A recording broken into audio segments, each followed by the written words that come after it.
بسم اللہ الرحمن الرحیم۔ السلام علیکم۔ ایک چور جو پوری عمر چوریاں کرتا رہا، اس پر تھوڑے بڑھاپے کے آثار نمایاں ہوئے۔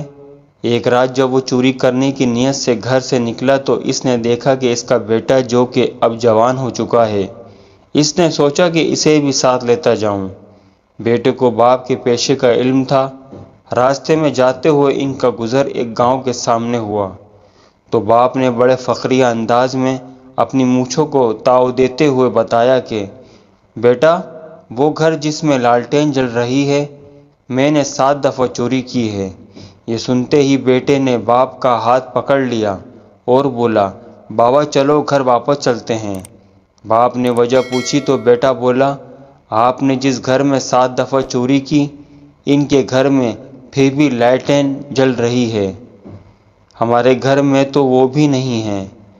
اگر 2 نمبر طریقے سے ہی کامیابی ملتی، جیسا کہ ہماری اکثریت کی سوچ یہی ہے کہ 2 نمبری کیے بنا کاروبار نہیں ہو سکتا، تو صاحبان آج ہم ذلیل اور رسوا نہ ہو رہے ہوتے۔ اگر ویڈیو اچھی لگی ہے تو پلیز سبسکرائب ضرور کیجیے گا۔ شکریہ۔